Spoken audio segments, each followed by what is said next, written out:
Jazakallah khairan, barakallahu fikum.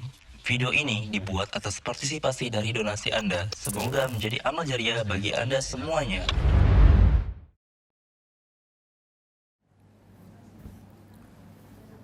Assalamualaikum warahmatullahi wabarakatuh.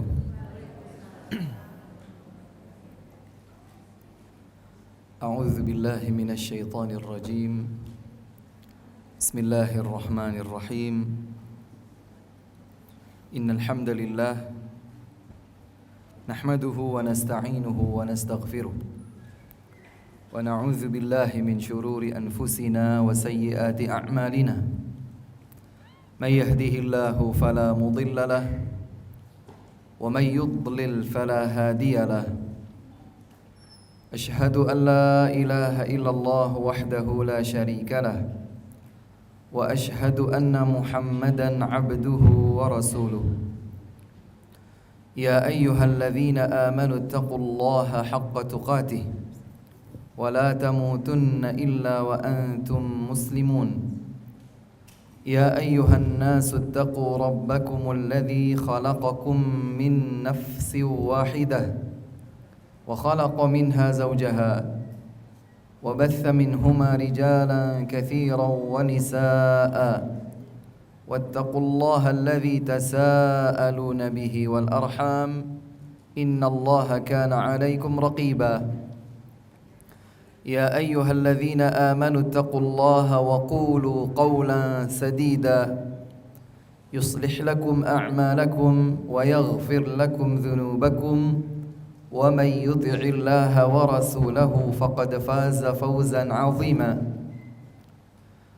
فإن أصدق الحديث كتاب الله وخير الهدي هدي محمد صلى الله عليه وآله وسلم وشر الأمور محدثاتها وكل محدثة بدعة وكل بدعة ضلالة وكل ضلالة في النار ثم أما بعد أيها الحاضرون والحاضرات jamaah sekalian yang semoga senantiasa dimuliakan Allah Subhanahu wa taala. Alhamdulillah wasyukru lillah wala hawla wala quwwata illa billah. Hendaklah masing-masing di antara kita tidak berhenti dan tidak bosan untuk senantiasa bersyukur kepada Allah Subhanahu wa ta'ala, karena sungguh nikmat-nikmat Allah kepada kita sangatlah banyak, dan mensyukuri nikmat Allah Azza wa Jalla adalah salah satu benteng perisai yang akan melindungi kita dari ancaman siksa dan azab Allah Subhanahu wa ta'ala. Itulah yang Allah Subhanahu wa ta'ala firmankan di dalam sebuah ayat. Allah Subhanahu wa ta'ala berfirman, "Ma yaf'alu Allahu bi'adzabikum in syakartum wa amantum wa kana Allahu syakiran 'alima." Dalam surat An-Nisa ayat 147,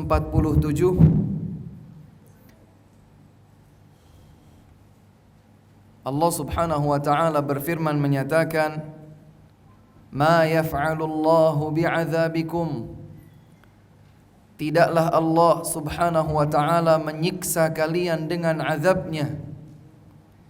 In syakartum wa amantum, jika kalian bersyukur dan beriman kepadanya. Jelas sekali di dalam ayat yang mulia dan agung ini, kita selaku hamba-hamba Allah berkesempatan untuk membuat perisai, membentengi diri kita dari siksa ancaman Allah Subhanahu wa ta'ala, yaitu dengan bersyukur kepada Allah dan mewujudkannya dalam bentuk ketakwaan kepadanya. bukan sekedar syukur yang terhenti di bibir, akan tetapi menjadi syukur yang betul-betul terwujud dalam setiap amal dan perbuatan kita. Oleh sebab itu, masih sering kita dengar para ustaz, para khatib mengingatkan kepada kita kisah indah sekaligus keteladanan terbaik yang pernah dilakukan oleh Nabi tercinta kita, Nabi Muhammad sallallahu alaihi wasallam.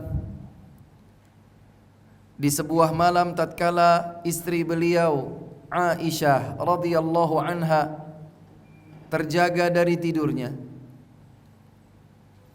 dan ternyata didapatkanlah Rasulullah sallallahu alaihi wasallam sedang berdiri salat malam sampai bengkak tumit kakinya. Maka ibunda Aisyah radhiyallahu taala anha berempati dan bertanya, "Wahai Rasulullah,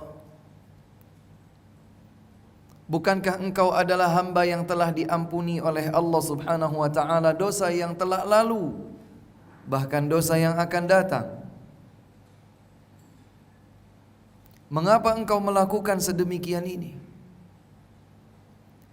Mengapa panjang salat malammu sehingga bengkak tumit kaki engkau?" Sederhana saja dalam kalimat-kalimat indah, Rasulullah sallallahu alaihi wasallam menjawab, "Ya Aisyatu, afala akunu 'abdan syakura?" Wahai Aisyah, tidak pantaskah bagiku untuk menjadi hamba yang bersyukur kepada Allah Subhanahu wa taala? Inilah usaha Nabi sallallahu alaihi wasallam untuk mewujudkan rasa syukurnya kepada Allah, bukan sekedar dengan mengucapkan alhamdulillah, akan tetapi mewujudkan setiap nikmat Allah Subhanahu wa taala menjadi media untuk meningkatkan kualitas ibadahnya kepada Allah Subhanahu wa taala. Hadirin dan hadirat jamaah sekalian rahimakumullah, salawat serta salam semoga tersampaikan kepada imam dan teladan kita. Beliau adalah Nabi Muhammad sallallahu alaihi wasallam. Tidak pantas di kehidupan ini meski sesaat saja kita melupakan beliau. Karena beliau Rasulullah sallallahu alaihi wasallam adalah manusia yang berhak untuk dicintai lebih dari siapapun di antara manusia yang ada di muka bumi ini.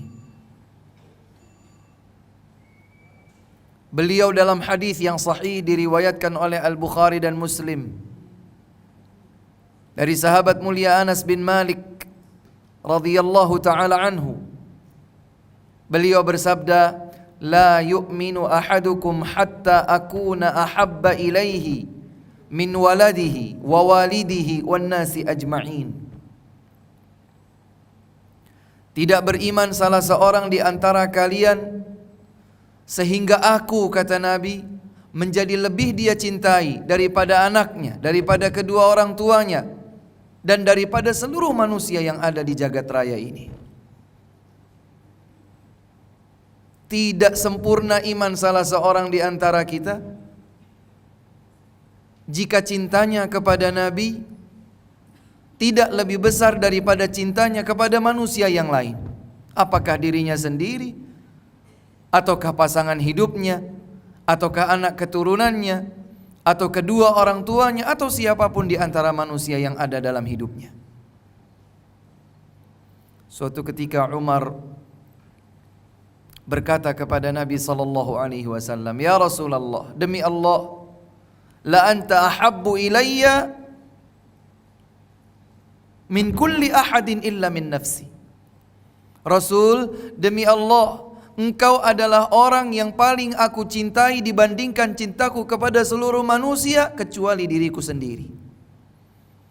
Artinya Umar kalau meranking di antara manusia, maka Umar lebih mencintai dirinya terlebih dahulu, baru kemudian Nabi SAW, baru kemudian manusia yang lain.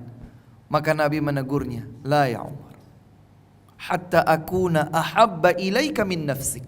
Tidak wahai Umar, semestinya adalah engkau mencintai diriku lebih daripada cintamu bahkan terhadap dirimu sendiri. Dan inilah indahnya generasi sahabat. Saat itu juga Umar berkata, wallahi al-an la anta ahabbu ilayya min jami'in nasi walau min nafsi. Demi Allah wahai Rasul, sekarang engkau telah menjadi orang yang paling aku cintai dari siapapun termasuk diriku sendiri. Diluruskan oleh Nabi, langsung dikoreksi total oleh Umar, padahal itu adalah urusan yang berkaitan dengan hati. Inilah besarnya arti kecintaan kita seorang hamba Allah terhadap Nabi Muhammad sallallahu alaihi wasallam. Semoga Allah Subhanahu wa taala menyandingkan tempat kita bersama beliau, Rasulullah sallallahu alaihi wasallam, di surga yang tertinggi di hari kiamat kelak. Ayyuhal ikhwatul kiram wal akhawatul karimat rahimakumullah. Melanjutkan kebersamaan kita dalam mengkaji kitab Al-Arba'in Hadithan fi Syakhsiyatil Islamiyah, kumpulan 40 hadis yang mengungkapkan, yang menguraikan, menjelaskan bagaimanakah semestinya perangai seorang pribadi muslim dan muslimah. Dan tidak terasa kita berada di satu hadis sebelum yang terakhir. Kita berada di hadis ke-39. Jika Allah Subhanahu wa taala panjangkan usia kita di pertemuan mendatang, maka itulah pertemuan di hadis yang terakhir dari kitab ini. Sebelum kita berfikir apakah Allah Subhanahu wa taala akan memudahkan kita menyambung dengan kajian dalam kitab yang lain, alangkah indahnya bila kita melakukan muhasabah. Sudahkah kita benar-benar menjadikan ilmu yang kita pelajari bersama tercermin dalam implementasi kehidupan kita sehari-hari? Agar ilmu menjadi hujjah pembela kita, bukan hujjah yang kelak justru menghujat kita. Karena salah satu di antara yang akan dipertanggungjawabkan di hadapan Allah Subhanahu wa taala adalah an ilmihi fima fa'ala fi. Kita akan ditanya tentang ilmu yang telah kita pelajari. Apakah kita beramal dengannya ataukah tidak? Sudah 39 pertemuan. Dan masing-masing pertemuannya dalam mengkaji satu hadis utama, kita juga mengkaji ayat-ayat dan hadis-hadis lain yang berhubungan dengannya. Sudah sekian banyak ayat dan hadis yang kita kaji bersama. Sudah sekian banyak perkataan para sahabat dan penjelasan para ulama yang kita kaji bersama, yang kita ulas bersama. Semoga Allah Subhanahu wa taala memberkahi ilmu kita. Semoga Allah Subhanahu wa taala senantiasa mengambil ubun-ubun kita agar kita berjalan di atas jalan yang diridhoinya. Semoga Allah Subhanahu wa taala menutup kita dan akhir perjalanan hidup kita dengan husnul khatimah. Ma'asyiral ikhwah wal akhawat rahimakumullah. Dan sebelum memulai kajian hadis yang ke-39 dalam kitab ini, izinkan pula kami untuk mengingatkan kepada diri kami pribadi, selanjutnya mengajak kepada jamaah sekalian, hadirin dan hadirat, untuk benar-benar meluruskan niat, memperbaharui niat.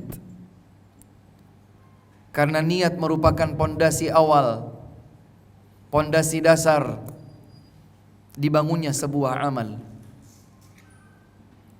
Jika bukan karena keikhlasan kepada Allah, maka sehebat dan sebesar apapun amal yang kita lakukan menjadi sia-sia di sisi Allah Subhanahu wa ta'ala. Sebaliknya, sebuah amal yang mungkin dianggap sepele, hanya dipandang sebelah mata, di hadapan manusia, boleh jadi justru itu adalah amal yang besar di sisi Allah Subhanahu wa ta'ala, dan ternyata penyebabnya adalah lurusnya niat. Para ulama berkata, rubba amalin saghirin tu'azzimuhu an-niyyah wa rubba amalin kabirin tusaghiruhu an-niyyah. Bisa saja sebuah amal yang besar menjadi kecil, tidak bermakna di hadapan Allah disebabkan niat. Dan bisa saja juga sebuah amal yang besar di hadapan manusia menjadi tidak bermakna di sisi Allah Subhanahu wa ta'ala juga disebabkan oleh niat. Dan para ulama yang lain berkata, ikhlasu sa'atin najatul abad walakinnal ikhlasa aziz. Seseorang mampu melakukan keikhlasan meski sesaat saja, meski sebentar saja, dia mampu untuk ikhlas, maka boleh jadi keikhlasan sesaat itu adalah keselamatan abadi bagi dirinya di kehidupan akhirat kelak. Artinya, gara-gara amal yang padanya terdapat ikhlas meski sesaat, boleh jadi itulah yang menyelamatkannya nanti di akhirat. Tapi kemudian oleh para ulama ditegaskan, walakinnal ikhlasa aziz. Jangan berpikir, oh gampang kalau gitu, meski sesaat ya, meski sesaat ikhlas, maka saya bisa selamat selamanya. Bagian akhir dari perkataan tersebut menegaskan, walakinnal ikhlasa aziz. Tapi ikhlas itu berat. Ikhlas itu adalah sesuatu yang berat. Oleh karenanya Al-Imam Sufyan ibn Uyainah, salah seorang di antara ulama hadis,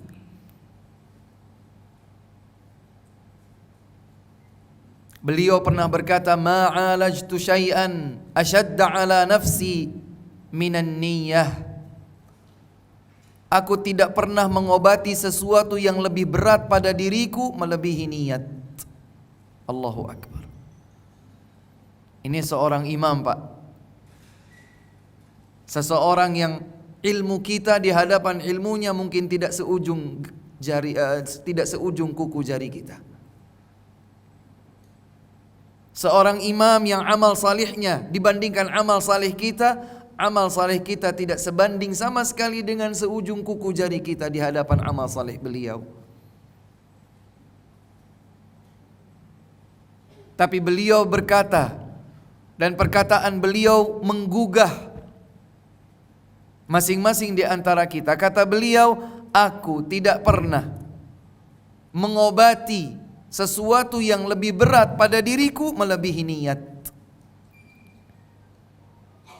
Jika demikian di hadapan para ulama kedudukan niat, maka semestinya di hadapan kita pun perkara niat ini menjadi benar-benar diperhatikan dengan serius. Karena dengan keikhlasan, ilmu yang akan dipelajari insya Allah akan menjadi ilmu yang bermanfaat, menjadi ilmu yang berkah, menjadi ilmu yang kelak akan mengantarkan kita kepada amal salih, mendekatkan diri kita kepada Allah Jalla wa'ala. Tapi sebaliknya, kalau yang kita pelajari di majlis-majlis ilmu hanyalah sekedar untuk mencari popularitas, hanyalah untuk memperlihatkan kostum baru kita, hanyalah untuk memperlihatkan eksistensi kita di hadapan yang lain, hanyalah untuk dipercaya untuk mengurus majelis ta'lim atau kepanitiaan kajian, hanya untuk itu, hentikanlah. Karena Allah Subhanahu wa ta'ala tidak akan mencatatnya sebagai sebuah kebaikan. Ditegaskan oleh Nabi sallallahu alaihi wasallam dalam hadis yang sahih, Innallaha la yaqbalu minal amali illa ma kana khalisan liwajhih. Sungguh Allah subhanahu wa ta'ala tidak menerima amal apapun kecuali jika dilakukan hanya untuk mengharap wajahnya. Allah tidak menerima yang lain. Maka besar dan kecil sama sekali tidak menjadi satu-satunya ukuran amal tersebut menjadi baik di sisi Allah jika ia kehilangan keikhlasan dalam pelaksanaannya. Maka ikhlaskan niat kita dalam menuntut ilmu di setiap majelisnya. Tatkala kita duduk di majelis ilmu, di majelis itu yang dikaji adalah kalamullah Al-Quran, kalamu Rasulullah sallallahu alaihi wasallam, al-hadis as-sahih, bimbingan para ulama, tuntunan as-salafus salih, generasi terbaik umat ini yang jelas terbukti berada di atas kesalihan, yang semuanya akan bermuara kepada para sahabat Rasulullah sallallahu alaihi wasallam. Itu adalah majelis yang mulia. Maka kita hadiri dengan keikhlasan dalam niat hati. Dan keikhlasan itulah yang akan membuat kita lebih ringan untuk mengikutinya dari awal hingga akhir, fokus. Keikhlasan itulah yang akan memberkahi ilmu tersebut sehingga dapat berbuah amal. Keilmuan yang digali, yang dipelajari berawal dari keikhlasan hati, itulah ilmu yang akan membersihkan jiwa kita. Itulah yang akan memperbaiki kalbu kita. Itulah yang akan memperindah perjalanan sisa hidup kita dengan ikhlas kepada Allah subhanahu wa ta'ala. Hadirin dan hadirat yang dimuliakan Allah subhanahu wa ta'ala, hadis yang ke-39 adalah hadis yang cukup simple, hadisnya cukup pendek. Dan hadis ini barangkali juga pernah kita dengar di sebagian majelis ilmu. Hadis ini mengungkapkan tentang sesuatu yang real, nyata terjadi, namun sebagian kita mungkin melalaikannya. Sebagian kaum muslimin belum mengetahuinya. Dan hadis ini menjadikan kita termotivasi untuk menjaga salah satu di antara kenikmatan yang Allah subhanahu wa ta'ala anugerahkan kepada kita. Nanti kita akan bahas itu.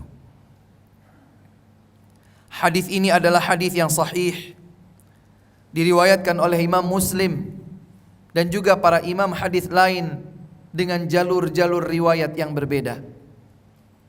Hadis ini dibawakan oleh sahabat mulia Jabir bin Abdullah Al-Ansari radhiyallahu ta'ala anhuma, seorang sahabat yang beliau dan ayahandanya adalah sahabat Nabi sallallahu alaihi wasallam. Seorang sahabat yang tatkala ayahnya dibunuh keliru. Karena pada perang Uhud tegang terjadi. Ketegangan, berkecambuknya perang terjadi. Karena perang Uhud saat itu seakan menjadi dua babak peperangan. Sesi yang pertama, babak yang pertama jelas dimenangkan oleh kaum muslimin. Karena kaum musyrikin yang dipimpin oleh Abu Sufyan, sebelum beliau masuk Islam radhiyallahu anhu waktu itu, sudah mulai menarik diri mundur. Dan saat itu Khalid ibn Walid yang memimpin pasukan berkuda, beliau membawa salah satu bendera pasukan kaum musyrikin Quraisy, belum masuk Islam. Khalid ibn Walid melihat kecerdikan strategi perang yang diterapkan oleh Nabi Muhammad sallallahu alaihi wasallam pada peperangan tersebut. Melihat kaum musyrikin Makkah mundur, Khalid ibn Walid mundur tapi perlahan, sambil beliau melihat titik lemah yang ada pada barisan pasukan kaum muslimin. 50 orang ditempatkan oleh Nabi sallallahu alaihi wasallam di kaki Gunung Uhud dan lebih dikenal dengan Jabal Rumah. Bukit yang di atasnya lah Nabi sallallahu alaihi wasallam menempatkan para pasukan pemanah. 50 orang dipimpin oleh Abdullah bin Jubair radhiyallahu anhu. Nabi berpesan kepada mereka, jangan sekali-kali kalian turun dalam keadaan apapun kecuali dengan perintah langsung dariku.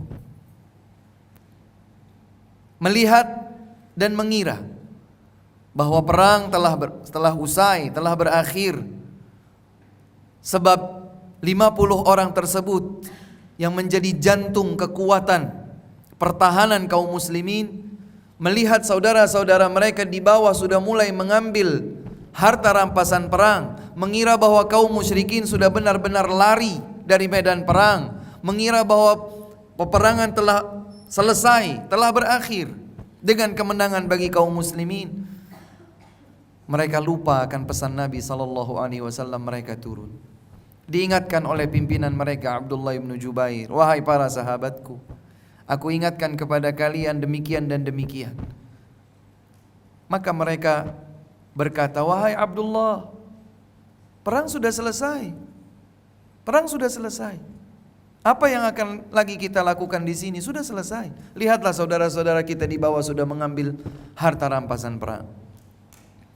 Abdullah bin Jubair bertahan dengan 4 sahabat lainnya, mereka tinggal berlima. Hal ini dilihat oleh Khalid ibn Walid radhiyallahu taala anhu, maka beliau mengambil posisi untuk mengitari Jabal Rumah ini. 5 orang dihabiskan dan mereka berposisi mengambil posisi strategis. Terjadi penyerangan balik, kaum musyrikin dipanggil kembali, maka perang Uhud berakhir dengan kekalahan yang terjadi bagi kaum muslimin. Saat kondisi labil itu terjadi, kaum muslimin tanpa menyadari membunuh salah seorang di antara kaum muslimin sendiri, yaitu ayahanda Jabir bin Abdullah. Abdullah ayahanda Jabir terbunuh radhiyallahu taala anhu. Mengetahui hal tersebut, Jabir tentu bersedih. Tapi ternyata Allah subhanahu wa ta'ala menjadikan kalbu Jabir adalah kalbu yang lapang. Beliau memaafkan semuanya. Beliau memaafkan semuanya radhiyallahu ta'ala anhu. Tentu ini adalah sekelumit dari kisah salah satu sahabat bernama Jabir bin Abdullah al-Ansari radhiyallahu ta'ala anhu. Baik. Dari Jabir bin Abdullah radhiyallahu taala anhuma, ia berkata, Rasulullah sallallahu alaihi wasallam bersabda, "Inna syaitana qad aysa an ya'budahu al-musalluna fi jaziratil Arab, walakin fit tahrish bainahum." Kata Nabi sallallahu alaihi wasallam, sesungguhnya syaitan telah berputus asa, ayisa. Dalam riwayat yang lain, ya isa. Huruf pertama dan huruf kedua bertukar posisi, ayisa dengan ya isa. Dan ternyata memiliki makna yang sama dalam bahasa Arab, yaitu berputus asa. Kata Nabi sallallahu alaihi wasallam, inna syaitana qad ayisa atau ya isa. Sesungguhnya syaitan telah berputus asa, buntu jalan untuk menjadikan orang-orang yang salat menyembah mengarah kepadanya. Di Jaziratul Arab, syaitan sudah tidak bisa lagi menjadikan manusia, kaum muslimin salatnya itu mengarah kepada syaitan, menjadikan salat mereka untuk syaitan, sudah tidak ada jalan. Tauhid telah kokoh. Sikap pengabdian diri mereka tertuju hanya kepada Allah telah menghujam, kuat.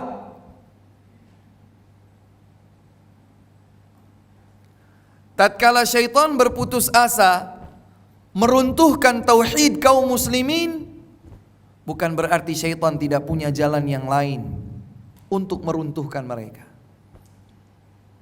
Syaitan menempuh jalan yang lain. Kata Nabi, walakin fit tahrishi bainahum. Syaitan mengadu domba di antara mereka.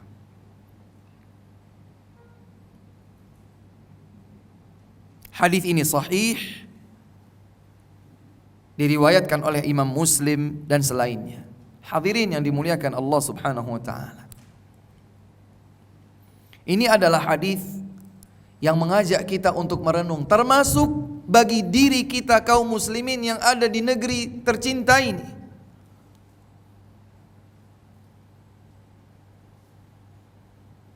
Jika pada pertemuan sebelumnya dan sebelumnya lagi diingatkan kepada kita untuk berhati-hati menjaga lisan,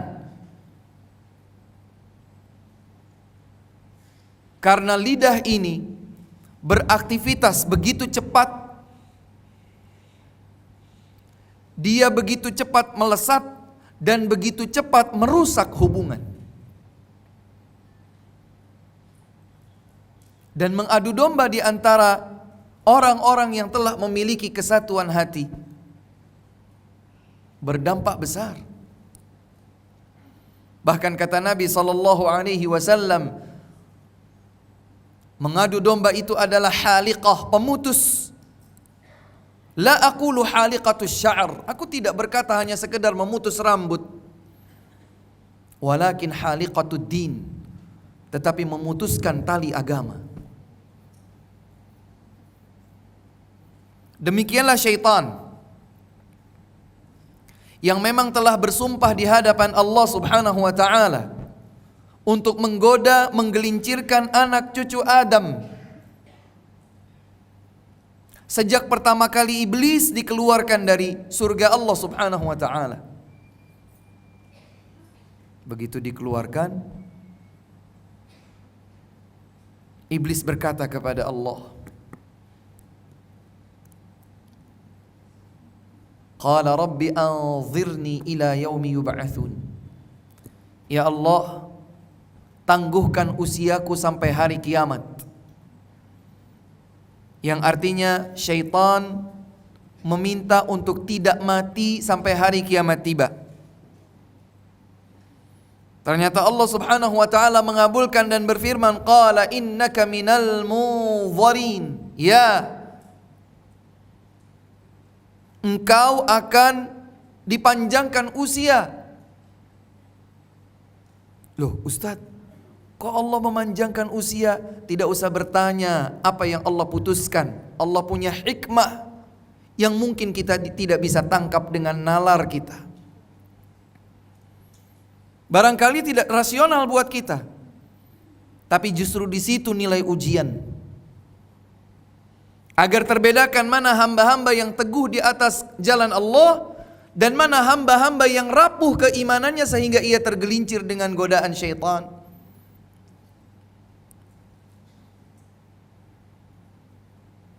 Qala innaka minal munzirin. Engkau akan dipanjangkan usia sampai hari kiamat. Ternyata tidak selesai sampai di situ. Justru iblis memanfaatkan dan berkata lagi, qala fabima aghwaytani la aq'udanna lahum siratakal mustaqim.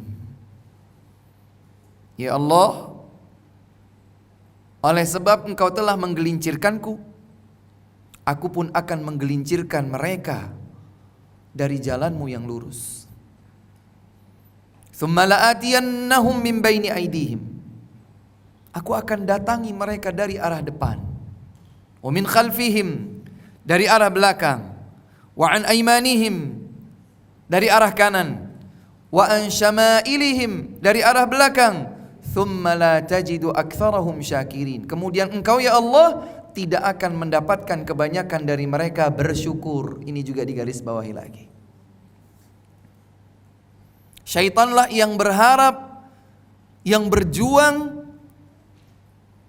untuk menjadikan kita semua hamba-hamba Allah Subhanahu wa taala untuk tidak bersyukur kepada Allah Subhanahu wa taala. Ayat-ayat tersebut dapat kita lihat dalam surat Al-A'raf.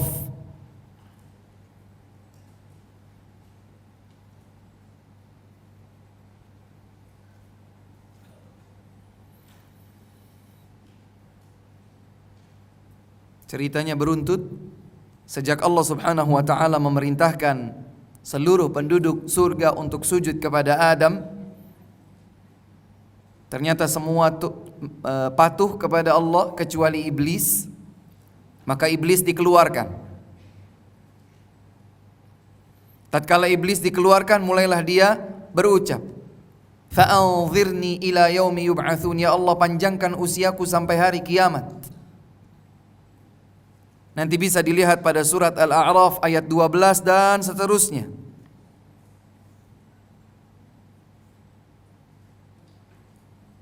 Sampai ayat 22 sampai ayat 25 bisa dilihat kisah tersebut.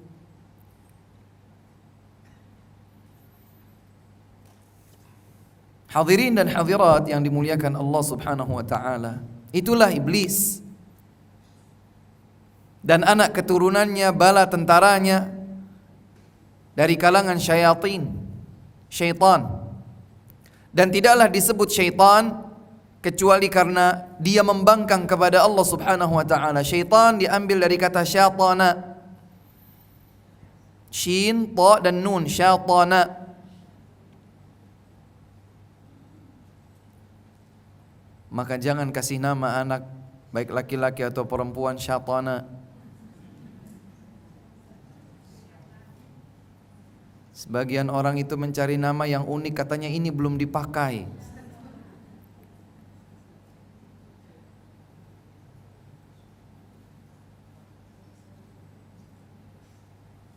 Ada lagi yang memberikan nama anaknya Marikah.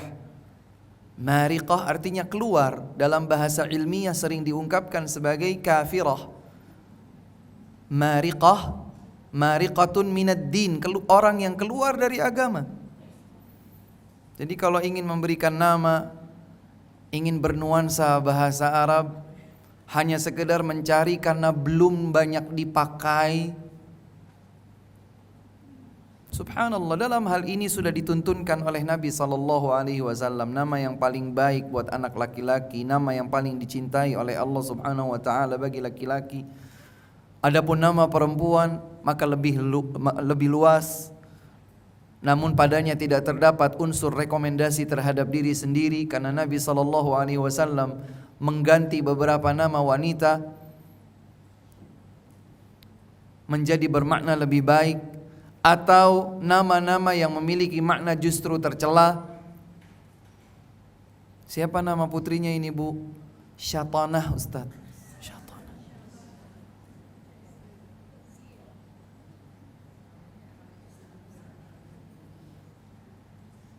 Syatanah itu artinya bangkang. Tidaklah syaitan disebut syaitan kecuali karena dia adalah jenis yang membangkang. A'udzu billahi minasyaitonir rajim.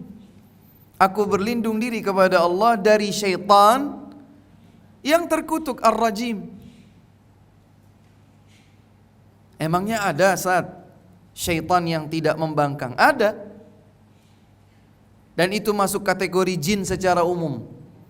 Disebut jin karena tidak terlihat. Janna ya jinnu artinya tertutup. Makanya orang yang gila dalam bahasa Arab disebut majnun. Kenapa disebut majnun? Karena dia tertutup akal sehatnya. Mengapa perisai dalam bahasa Arab disebut junnah? Karena dia bisa menutupi, melindungi, bisa menutup.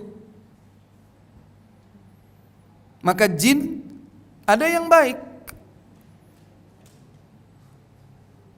Makanya dalam surat Al-Jin dijelaskan, Qul uhiya ilayya annahu istama'a nafarum minal jinni faqalu inna sami'na qur'anan ajaba. Sebagian jin ketika mendengar firman-firman Allah Subhanahu wa taala, mereka berkomentar, kami telah mendengar Quran yang sangat menakjubkan. Karena mereka bukan jenis syaitan yang pembangkang. Kembali kepada hadis kita. Rasulullah sallallahu alaihi wasallam bersabda, "Innash syaitana qad ya'isa." Sesungguhnya syaitan yang membangkang itu telah putus asa. Dia sudah patah arang untuk menjadikan orang-orang yang salatnya itu untuk syaitan. Syaitan sudah putus asa. Baik di Jaziratul Arab ataupun di tempat yang lain. Insya Allah kaum muslimin tidak salat untuk mempersembahkan salatnya kepada syaitan. Dan ini menunjukkan adanya indikasi tauhid. Ketika kaum muslimin salatnya itu untuk Allah, mereka bertauhid kepada Allah, maka secara otomatis jika masing-masing individu itu bertauhid, maka akan terbentuklah kekuatan.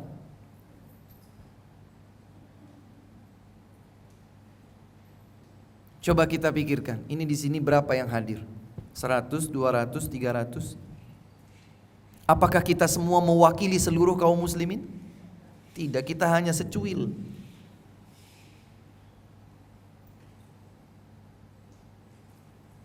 Tapi kalau semua kaum muslimin, bayangkan jika masing-masing dari kaum muslimin, kaum muslimat yang ada di bumi pertiwi ini atau bahkan yang ada di dunia seluruhnya, semua bertauhid kepada Allah, semua meninggalkan syirik dengan segala bentuknya, wallahi yang akan terwujudkan adalah kekuatan dan persatuan umat Islam. Jika itu terjadi, syaitan bukan tidak punya jalan yang lain untuk meruntuhkan kekuatan tersebut. Kata Nabi SAW, syaitan akan menempuh jalan yang lain dengan mengadu domba di antara mereka. Maka disinilah pentingnya kita menjaga persatuan dan kesatuan umat.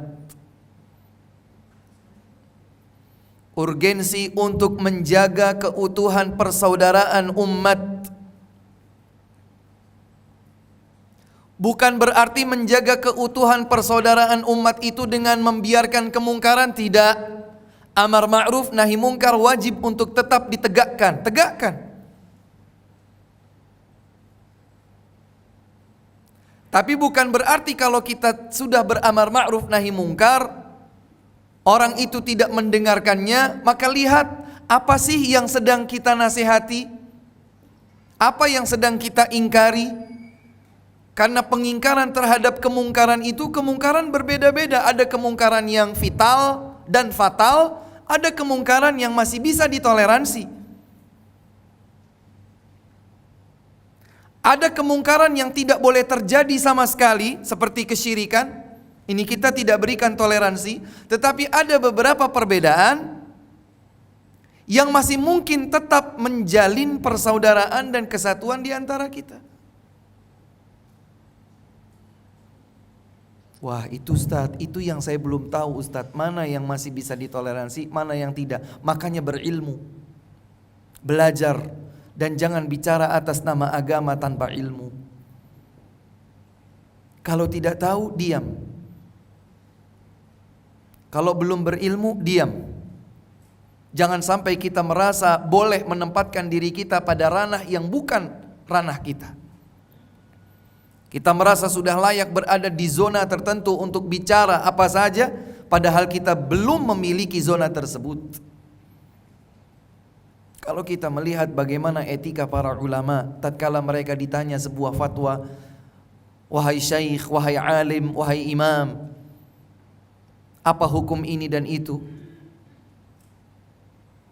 Lihat, pelajari biografi mereka. Tidak sedikit dari mereka yang berkata, la adri, wallahu a'lam, is'al ghairi. Aku tidak tahu, Allahu a'lam, tanyakan kepada selainku. Di zaman sekarang Masya Allah, semua jadi superhero. Superhero dalam berfatwa. Saya enggak Ustaz, saya enggak berfatwa Ustaz, saya cuman copy paste. Itu pun salah. Karena tidak setiap pertanyaan dijawab dengan sebuah jawaban yang bersifat global. Ada sedikit kemiripan, kirim saja jawaban yang kemarin itu dari Ustadz. Lah. Kalau tidak tahu, bilang tidak tahu. Kalau tahu dan siap mempertanggungjawabkannya di hadapan Allah Subhanahu wa ta'ala, silahkan sampaikan. Ini berhubungan erat dengan bagaimana urat-urat kita dimasuki oleh syaitan, diadu domba kita dari dalam tubuh kita sendiri. Allah Subhanahu wa ta'ala berfirman, boleh dicatat dalam surat Ali Imran ayat 103.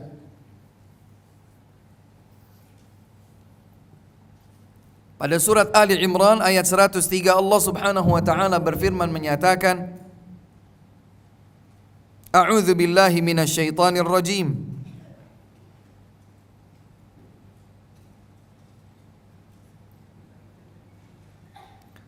Wa'tasimu bihablillahi jami'an wa la tafarraqu.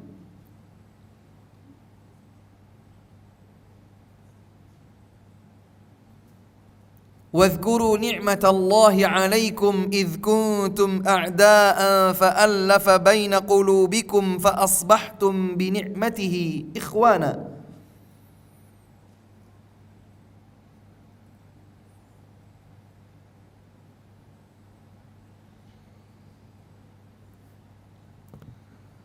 Nanti boleh dilihat ayat ini di dalam mushaf Al-Quran.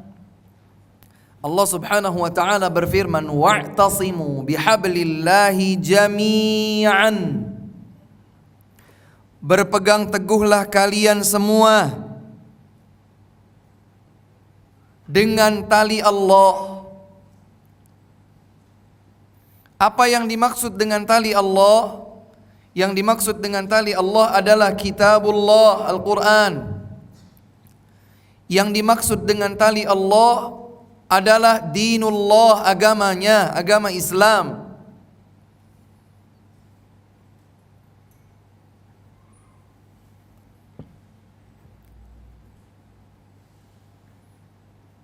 Maka di bagian awal dari ayat ini Allah Subhanahu wa ta'ala menetapkan sebuah perintah. Perintah untuk apa? Untuk berpegang teguh semuanya, bukan hanya satu dua sebagian orang, tapi semuanya, jami'an. Dan ternyata perintah tersebut dipertegas lagi dengan larangan berikutnya, wala tafarraqu, jangan kalian bercerai-berai. Jangan kalian berpisah-pisah. Apakah ayat ini hanya berlaku untuk para sahabat? Apakah ayat ini hanya berlaku untuk bangsa Arab? Untuk semua kaum muslimin, sebab Al-Quran adalah kitab suci Allah Subhanahu wa ta'ala yang diturunkan untuk seluruh umat Nabi Muhammad sallallahu alaihi wasallam. Tidak hanya untuk orang Madinah, tidak hanya untuk orang Mekah, tidak hanya untuk para sahabat, tidak hanya untuk bangsa Arab, tapi untuk seluruh umat Nabi Muhammad sallallahu alaihi wasallam. Allah berfirman, wa'tasimu bihablillahi jami'an wa la tafarraqu. Berpegang teguhlah kalian semua dengan tali agama Allah, dengan kitabullah, dengan dinullah. Dan itulah yang akan mempersatukan kita. Jadi mempersatukan kaum muslimin itu bukan dengan sebuah partai, bukan dengan sebuah organisasi, bukan dengan membentuk sebuah kelompok atau komunitas atau golongan tertentu. Mempersatukan umat Islam ini dengan kitabullah, mempersatukan umat Islam dengan dinullah, dengan Al-Quran, dengan tuntunan agama Allah. Wala tafarraqu, dan jangan kalian tercerai-berai.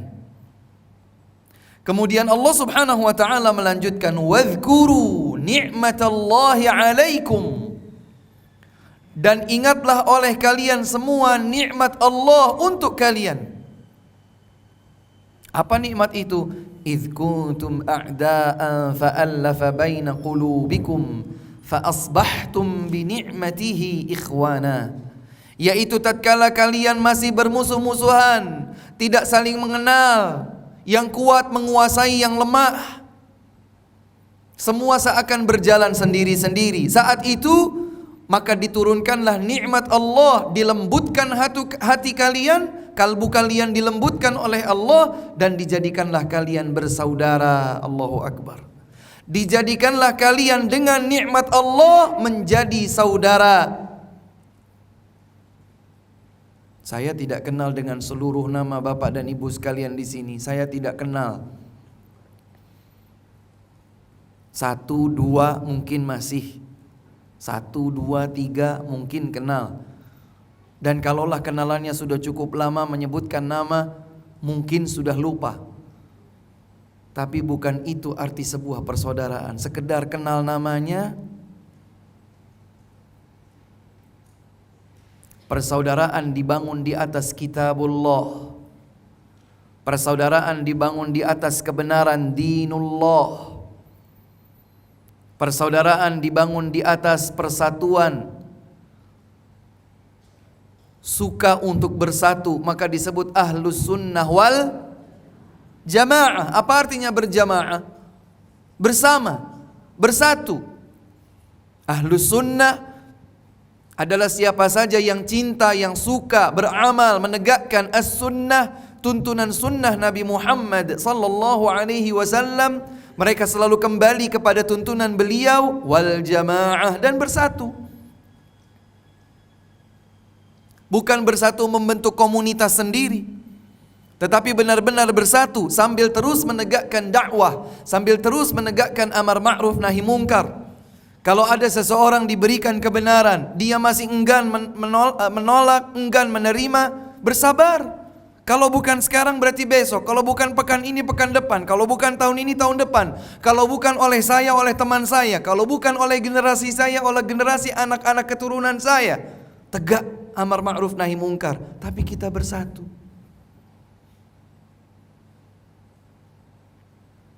Ajakan kita amar ma'ruf kita ditolak, bersabar. Bukan kemudian kalau ajakan kita amar ma'ruf nahi mungkar kita ditolak, lakum dinukum waliyadin. Tapi bersatu. Dan tentu saja ada hal-hal tertentu yang masih membuka pintu toleransi, seperti dalam permasalahan fiqih ijtihadi. Dan ada permasalahan tertentu yang tidak menerima toleransi, sebab itu memang tidak dibuka toleransinya oleh Allah Subhanahu wa taala. Syirik, kekufuran, perbuatan yang menyimpang, tidak ada dalilnya dari Nabi sallallahu alaihi wasallam. Ini dijelaskan.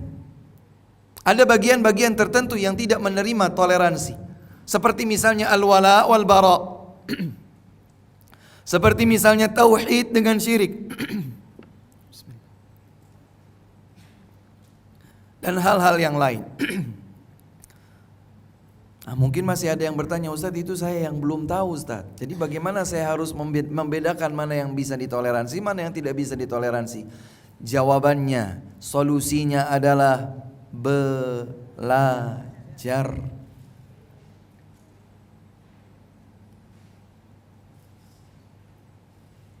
Innamal ilmu bitta'allum. Kata Nabi SAW, ilmu itu didapat dengan cara belajar. Bukan ilmu wangsit turun sendiri.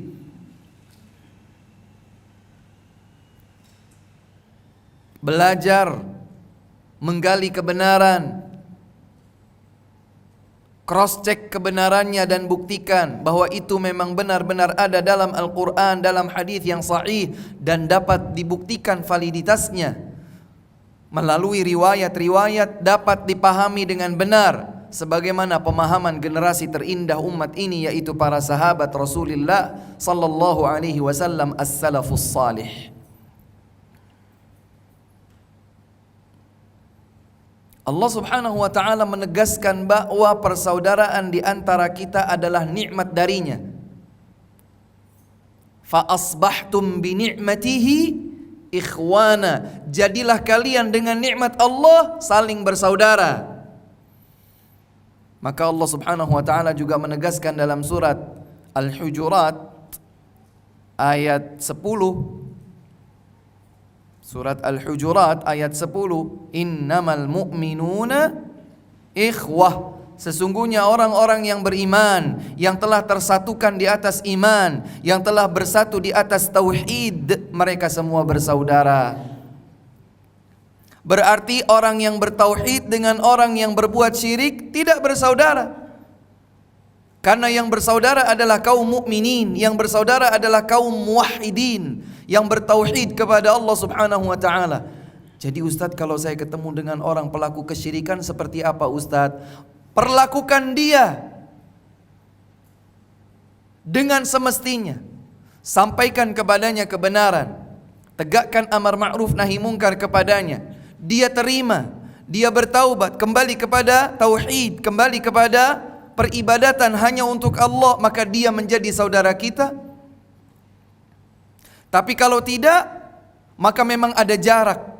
Karena tauhid dengan syirik tidak bisa bersatu. Tauhid dengan syirik tidak bisa bersatu. Jaga jarak.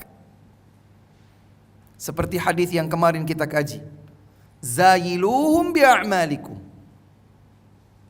Khalituhum bi'abdanikum wa zayiluhum bi'a'malikum. Berinteraksi sosial saja boleh. Berinteraksi. Dahulu Nabi SAW berinteraksi dengan kaum musyrikin.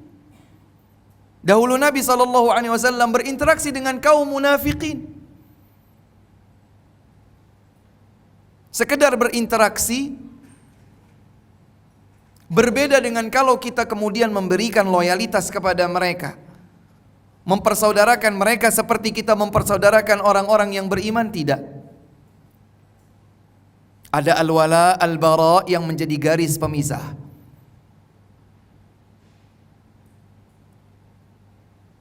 Dan ini penting.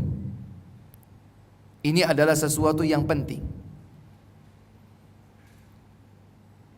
Menjaga keutuhan persaudaraan kaum muslimin adalah sebuah kewajiban. Karena Nabi SAW dalam hadis yang sahih diriwayatkan oleh Al-Bukhari dan Muslim dari Abu Hurairah radhiyallahu taala anhu,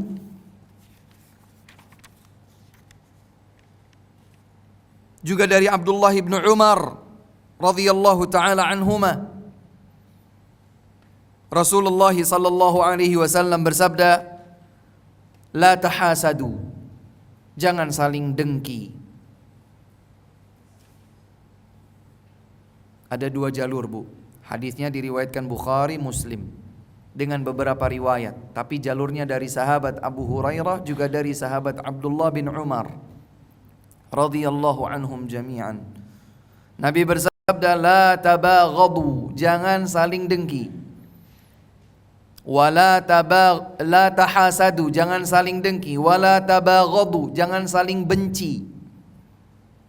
Wala tanajashu, jangan saling bertransaksi riba, najash, merugikan kaum muslimin yang lain.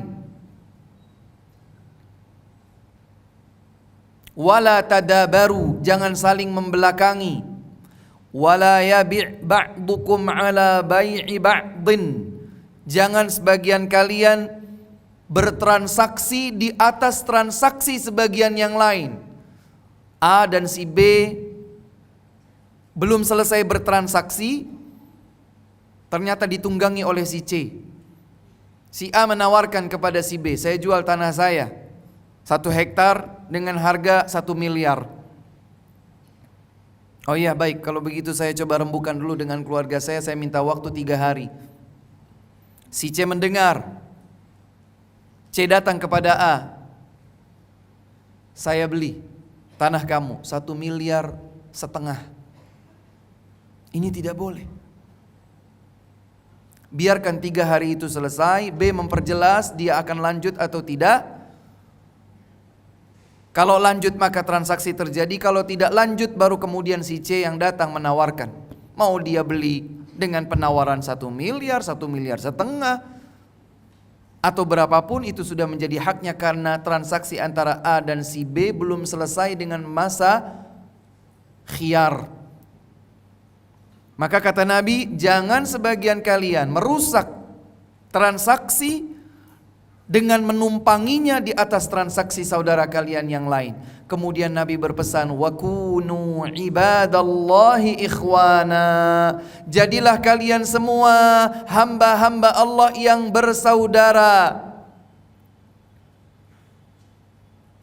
Jadilah kalian hamba-hamba Allah yang bersaudara.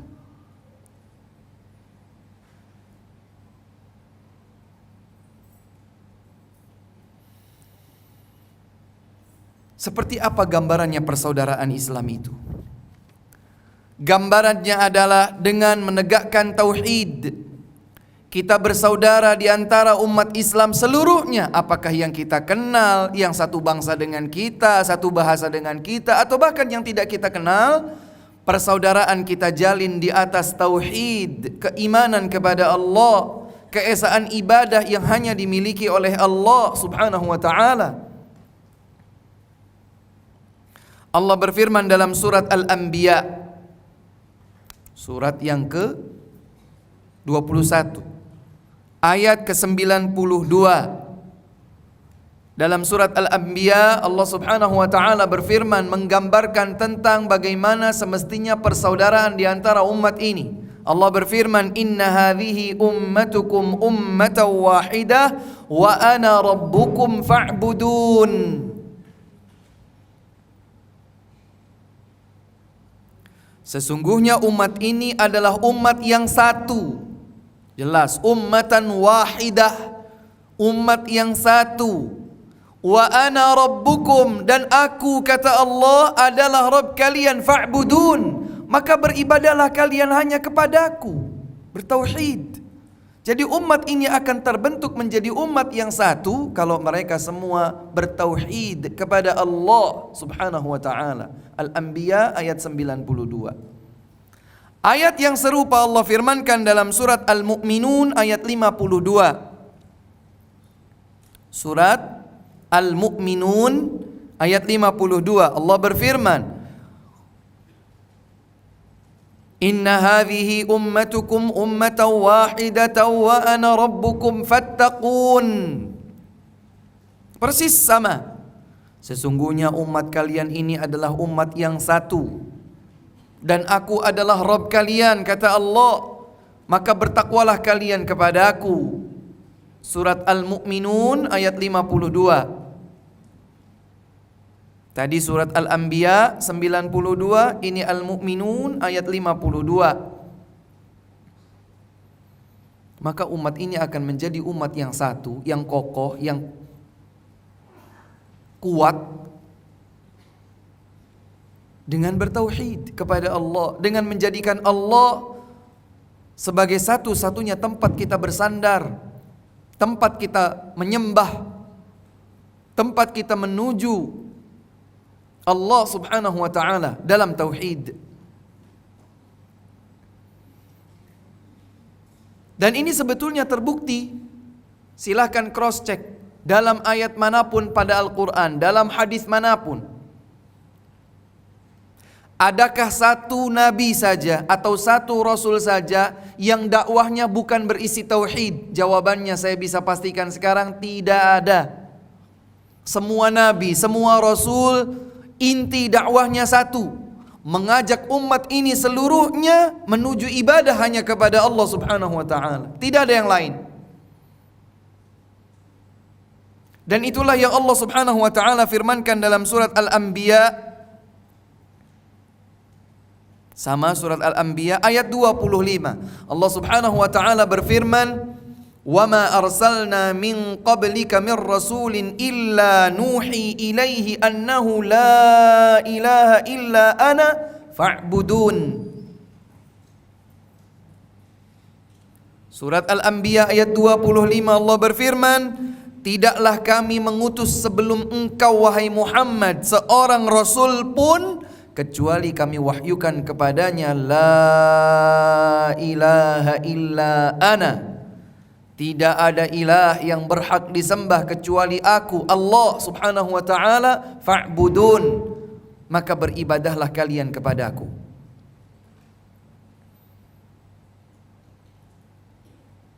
Maka nabi-nabi yang pernah ada di muka bumi, Berapa jumlah nabi yang pernah ada, Bu?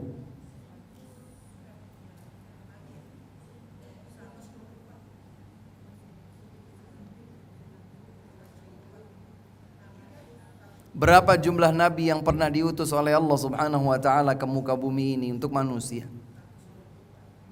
Tidak ada hadis yang sahih menyebutkan jumlah, namun para ulama menyebutkan beberapa angka yang berdekatan.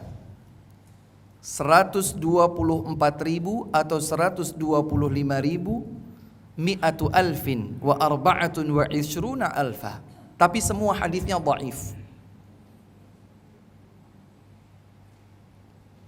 Jadi tidak salah kalau kita ditanya berapa jumlah nabi yang pernah ada di muka bumi ini, wallahu a'lam, itu sudah benar. Kalaulah menyebutkan angka, maka angka tersebut memang disebutkan oleh para ulama, namun terbukti bahwa hadis-hadis yang menyebutkannya teriwayatkan dengan riwayat yang lemah. Berapa jumlah rasul? Sama, tidak ada dalil yang sahih menyebutkan angka tertentu, tapi berkisar antara 313, 314, 315. Tapi pertanyaan yang menjadi lebih membuat kita itu kadang-kadang subhanallah kecil ilmu. Berapa nama nabi yang kita kenal? Atau saya urutkan dulu pertanyaannya, berapa nama nabi yang disebutkan dalam Al-Quran? Ada yang bisa menyebutkan 25 secara cepat?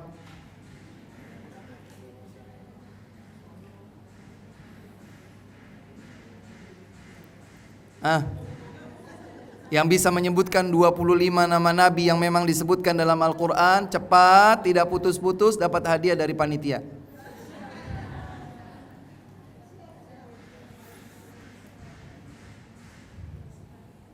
Ada?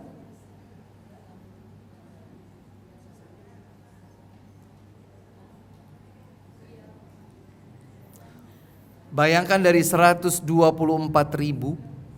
yang disebutkan dalam Al-Quran hanya 25 nabi. Jadi yang lain bagaimana Ustadz? Saya nggak kenal dengan sisanya, saya nggak tahu namanya. Disinilah akidah Ahlus Sunnah wal Jamaah, bahwa konsekuensi dari beriman kepada nabi dan rasul yang pernah Allah utus ke muka bumi ini,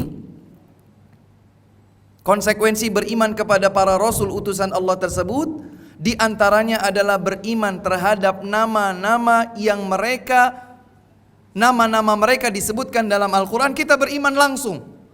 Ada Nabi Adam terus sampai Nabi Muhammad SAW. Kita beriman dengan nama-nama tersebut. Yang tidak disebutkan namanya dalam Al-Quran atau dalam hadis yang sahih, kita beriman kepada mereka secara global.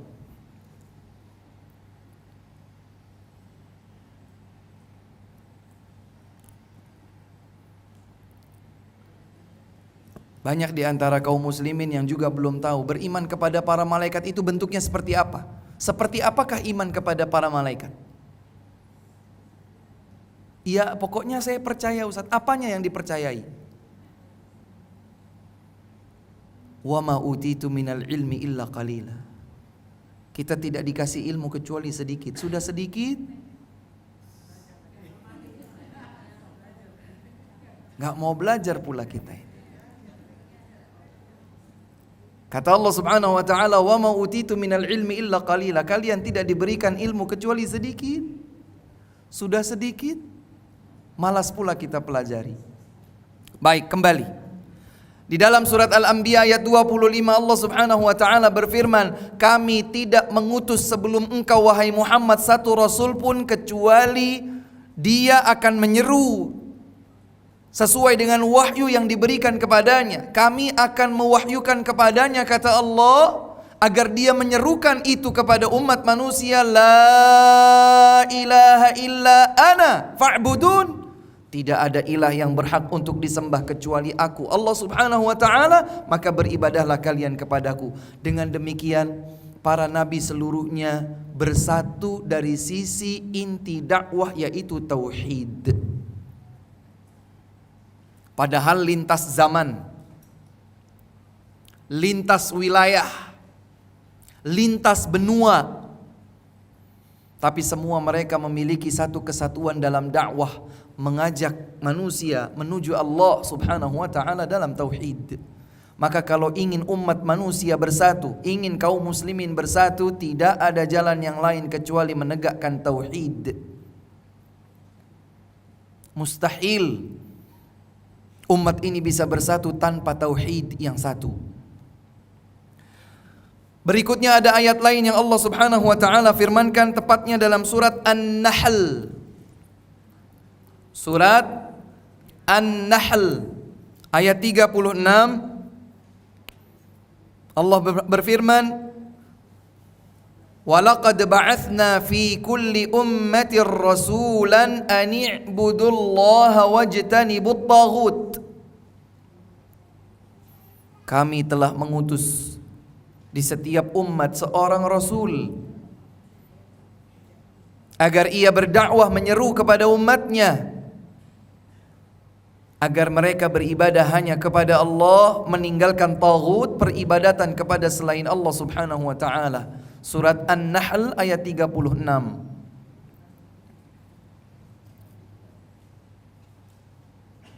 Ini juga semakin menguatkan bahwa tidak ada konsep yang dapat menyatukan umat sebagaimana dahulu para nabi, lintas benua, lintas usia, lintas zaman, lintas wilayah, dapat mempersatukan umat ini kecuali dengan tauhid. Secara otomatis kalau bicaranya tauhid, yang dapat mempersatukan umat adalah tauhid, maka juga yang dapat mempersatukan umat adalah meninggalkan kesyirikan dengan semua bentuknya. Apakah kesyirikan dalam ucapan, dalam perbuatan, dalam keyakinan. Kalau bertauhid berarti tinggalkan syirik. Itulah yang akan membuat umat ini tegak bersatu, bersaudara di atas keimanan kepada Allah Subhanahu wa taala. Allah berfirman dalam surat Ar-Rum, dalam surat Ar-Rum ayat 31 dan 32.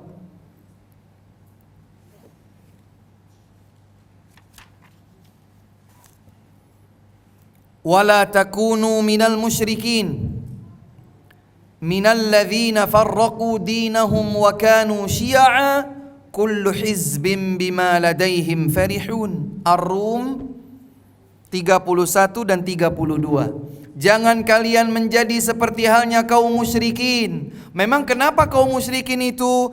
Alladzina farraqu dinahum.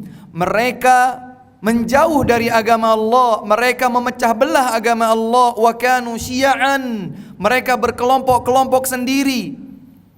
Mereka bersekte-sekte sendiri. Kullu hizbin bima ladaihim farihun. Setiap golongan, setiap aliran, setiap sekte membanggakan apa yang ada padanya. Inilah sifat dasar kaum musyrikin. Makanya mohon maaf Bapak dan Ibu sekalian, kalau kita mengenal ada aliran tertentu, ada tarekat tertentu yang kemudian mereka tergelincir dalam kesyirikan, bisa dipastikan satu tarekat dengan tarekat yang lain, satu aliran dengan aliran yang lain pasti akan berbeda. Pasti akan berbeda. Kita lebih percaya ayat Allah Subhanahu wa taala ini. Wala takunu minal musyrikin. Jangan kalian menjadi bagian dari kaum musyrikin, yaitu mereka yang memecah belah agama mereka, menjauh dari agama mereka sendiri. Mereka berpecah-pecah menjadi bagian-bagian, aliran-aliran, kelompok-kelompok, dan masing-masing membanggakan kelompoknya sendiri. Maka dalam hadis yang sahih, Rasulullah sallallahu alaihi wasallam pernah membuat sebuah gambar satu garis lurus. Besar kemungkinan bahwa gambar tersebut beliau lakukan di lantai masjid. Lantai masjidnya tidak seperti kita sekarang ya. Lantai masjid Nabi sallallahu alaihi wasallam dahulu adalah pasir, tanah. Sehingga kalau mereka itu dapat kiriman hujan dari Allah Subhanahu wa taala, mereka salat, maka selesai dari salat terlihat bekas-bekas pasir di jidat mereka, di kening mereka. Nabi SAW membuat satu garis lurus. Kemudian beliau berkata, hadza sabilullah. Inilah jalan Allah. Ada berapa? Satu. Kemudian Nabi SAW membuat garis-garis di sisi kanan dan di sisi kiri. Banyak garisnya, bukan satu, banyak. Bisa terbayangkan? Garis lurus, kemudian beliau bikin garis-garis di kanan dan di kiri. Kemudian beliau berkata, wa hadhihi subul, ini adalah jalan-jalan yang lain. Ala kulli sabilin syaitanun yad'u ilaih.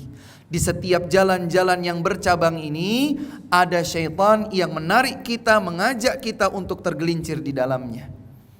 Kemudian Rasulullah SAW membacakan ayat yang ada di dalam Al-Quran surat Al-An'am.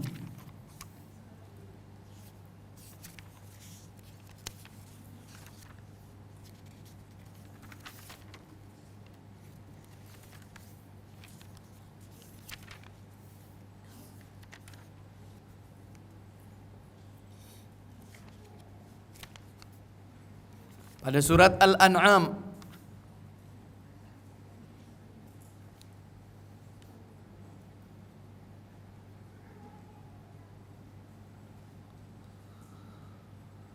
ayat 126. Ayat 153.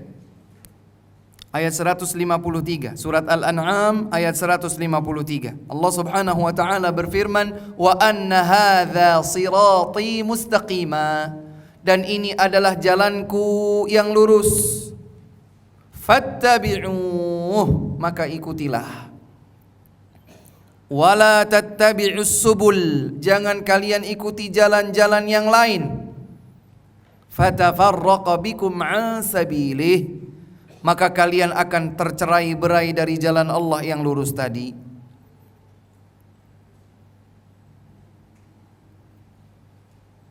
Ya, dengan demikian kita tahu bahwa mempersatukan umat adalah dengan bertauhid dan menjauh dari syirik. Itulah jalan Allah Subhanahu wa taala yang lurus. Adapun jalan selain itu maka akan bercabang dan padanya terdapat syaitan yang akan menggelincirkan kita masuk ke dalamnya. Ustadz, apa enggak bisa konsep yang lain? Karena sekarang itu tauhid, syirik itu bikin orang sebagiannya alergi, Ustadz.